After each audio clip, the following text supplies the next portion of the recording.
Tite chapitre 1. Adresse et salutations. Paul, serviteur de Dieu et apôtre de Jésus-Christ pour la foi des élus de Dieu et la connaissance de la vérité qui est selon la piété, lesquels reposent sur l'espérance de la vie éternelle promise dès les plus anciens temps par le Dieu qui ne ment point, et qui a manifesté sa parole en son temps par la prédication qui m'a été confiée d'après l'ordre de Dieu notre Sauveur. À Tite, mon enfant légitime en notre commune foi, que la grâce et la paix te soient données de la part de Dieu le Père et de Jésus-Christ notre Sauveur. Tite, chargé d'organiser l'Église de Crète, d'établir des conducteurs fidèles et de lutter contre ceux qui enseignent de fausses doctrines.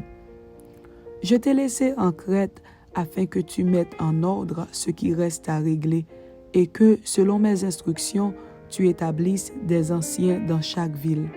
S'il s'y trouve quelque homme irréprochable, marié d'une seule femme, ayant des enfants fidèles, qui ne soient ni accusés de débauche ni rebelles.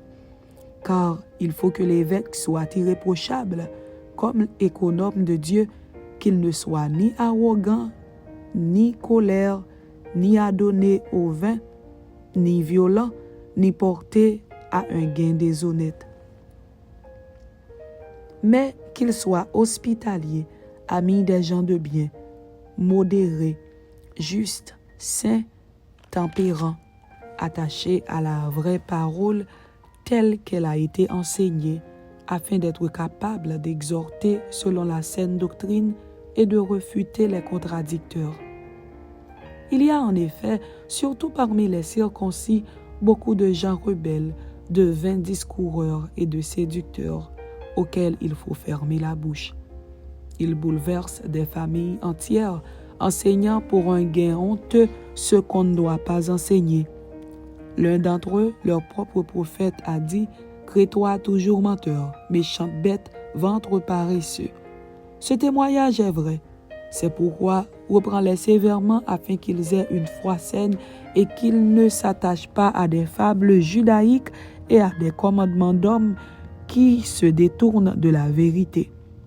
Tout est pur pour ceux qui sont purs, mais rien n'est pur pour ceux qui sont souillés et incrédules. Leur intelligence et leur conscience sont souillées. Ils font profession de connaître Dieu, mais ils le renient par leurs œuvres, étant abominables, rebelles et incapables d'aucune bonne œuvre.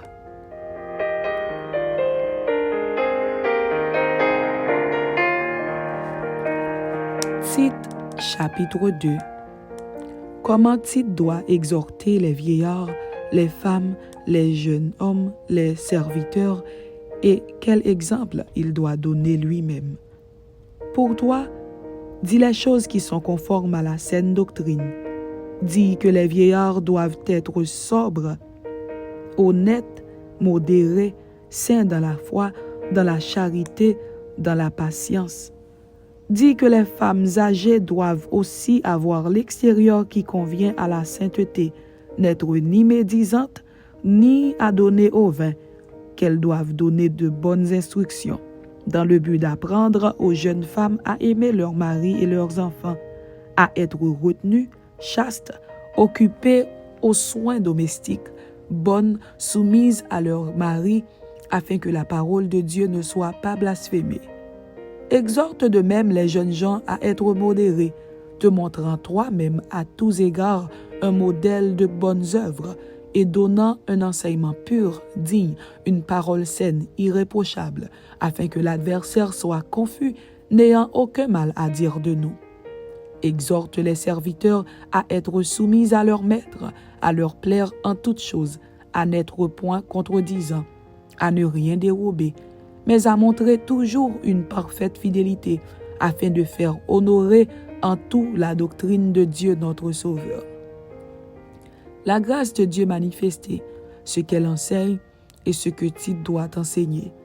Car la grâce de Dieu, source de salut pour tous les hommes, a été manifestée.